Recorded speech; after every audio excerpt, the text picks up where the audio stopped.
honestly, Chelsea, this club is finished. This club is finished. And first, I wasn't surprised with the result against Everton. I wasn't surprised because if you watch my preview for this game against Everton, I said I'm not confident. I'm not expecting Chelsea to win based on their recent away result, based on their recent away games. The game against Manchester United, which they were terrible, which they lost that game. The game against Newcastle United, which they are terrible. They were terrible. They lost that game. And then going away to Everton, I knew it would be a difficult game. I knew it would be a difficult game because Everton themselves, they won their last two games against Nottingham Forest and also against Newcastle. So going away to Everton, I know it will be difficult. And we know how Everton likes to play.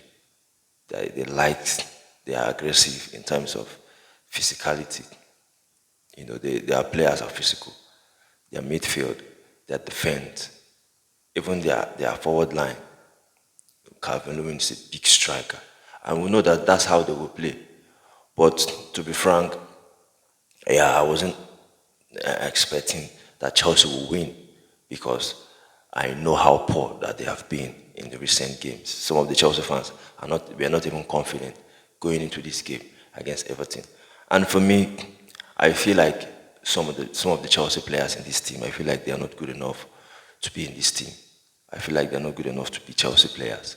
So if we want to blame now, who do we blame? Do we blame the players or do we blame the coach or do we blame the owners or do we blame the board? Because the board and the owners, they choose to go to follow this route in terms of getting young players. Because for me, this project team is not working. How can you spend up to 400 million in just one transfer window and the team is struggling like this? I don't want to talk about the billions that people are always saying after they spend close to £1 billion and still they are struggling. I just want to talk about just this summer. Just this summer, what they spend for Poch. So just this summer, and this team is struggling like this. So we want to blame. Who do we blame? Who do we say this is the fault of this person or these people? Because it's clear that this team need more players. For me, I think they need more players. They clearly need a striker because Nicolas Jackson is not good enough to be Chelsea player. I'm not even talking about good enough to play for Chelsea. I mean, to start for Chelsea. He's not good enough to play at all for this football club. He's not good enough to be even second choice striker. Say Chelsea get, say Chelsea get Ivan Toney or Victor Osimhen. I don't think he is even good enough, Jackson, to be second choice striker. We should remember when Chelsea have Nicolas Anelka and Didier Drogba. Didier Drogba looked like the first choice striker. Anelka looked like the second choice striker. Now, if Didier wasn't available, the Chelsea fans will not be worried to say the next person coming in is not good enough. Anelka is also a top striker. That's how Chelsea should look like. Because this is a massive football club. But it's clear that the owners or the board, they have chosen to go to this route of getting young players that, for me, some of them are not even good enough. So let's go back to the game. Now, for me, this game, I wasn't disappointed with the lineup. I feel like the lineup that Poch went with, I feel like I was good with the lineup. For me, the defense, I was good with the defense. You know, for me, I feel like Thiago Silva, I think, you know, not playing Thiago Silva for me was the best decision because he has been playing for almost all of the games, and in recent time, I feel like the defense was really bad, especially against Manchester United. I feel like Thiago Silva wasn't good against Manchester United. Again, against Newcastle, we knew he made a mistake against Newcastle as well. So dropping Thiago Silva for me was good from Poch, going with this Aziz and Badia Shell. I like that two pairing. And then the left back and the right back, of course, Rhys James and Marco Corella. I was okay with the left back and the right back. Now, for Rhys James, we know he had an injury in this game. Nobody touched him, yeah, and it seems it's hamstring. So this is the thing with Rhys James. I will get to Rhys James, but yeah, let's just continue with the lineup. And then in the midfield, the three midfielders, I was fine with the three midfielders. Conor Gallagher came back into this game after he missed the Manchester United game. So I feel like they will need this physicality. We know how strong he is in midfield in terms of covering space. And then the attack, starting with Amanjo Boja and not Nicolas Jackson, I was fine with it because I feel like Nicolas Jackson, I feel like it is time for him to be dropped. Since Boja is available, I think it is time for him for Nicolas Jackson to, be on the bench and then to start with Boja. Let's see what Boja will bring. And of course, Cole Palmer and Mikhailo Modric. Now for Manjo Boja, I was disappointed, I won't lie. I was disappointed with how he played. I feel like he wasn't good at all in this game. I feel like he wasn't pressing at all. That's the thing that we know Jackson can do. He can press. He has the energy to press. But Boja, for me, this game, he was so sluggish. I feel like he was lazy in the game. We knew he just came back from a long-time injury. Maybe he's not really that fit to, start pressing. And even his hold-up play, his link-up play for me wasn't good at all. And the only positive I would take in this game, based on the attacking line, I feel like it's Modric. Because for me, I feel like Modric, if we want to talk about the attacking player that started this game, between Modric, Boja, and Cole Palmer, for me, Modric was the best among these three. He was the one that was trying to create something. He was the one that was getting at the Everton right back. He was the one that was trying to penetrate the Everton defense. But the rest of them, I feel like they did nothing. For me, Palmer was really poor in this game, and he has been poor in the last two games, I think, Cole Palmer. I feel like in the last two games, he has been really poor, And this game as well, Cole Palmer was really, really poor in this game. But yeah, it's the same thing with this team. They don't take their chances if they manage to create. They don't take their chances. And in my preview, I said the only way Chelsea win this game is only if they manage to create some chances and if they take their chances. That's the way they could win this game, because that was how Manchester United won against Everton. Because United on that day, Everton was for me the better side that day. But United took their chances and Everton did not. That was how Manchester United won that game. And for me, Chelsea, again, they disappoint again. But yeah, for me, like I said, I don't know if I was I am disappointed or not, because I wasn't expecting them to win. That was why after the game, ended 2-0, I was like, okay.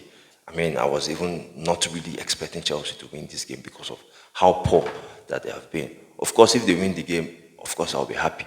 But them not winning the game, I wasn't really, really disappointed like that, because I feel like I wasn't even expecting them to win, because they have been poor in their recent away games, and Everton themselves have been good in their last two games. So that's the thing with this club. And going back to Rhys James, he had this injury again. Now, for me, Rhys James, he's the captain of this team. And I feel like he deserves to be the captain because we know he's a good player. But at the same time, knowing that he's not always available. When I mean he deserves to be the captain, I'm talking about because I know he's one of the best players in the team.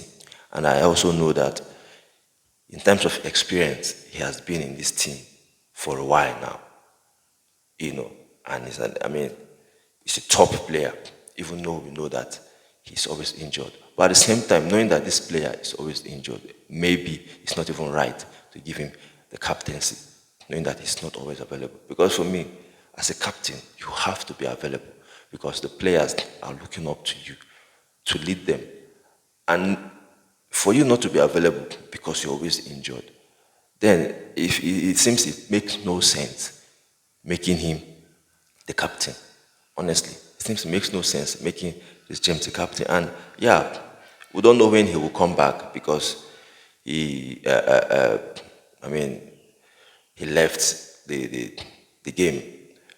The funny thing is, his injuries always like this, he would just, he would just say he's injured.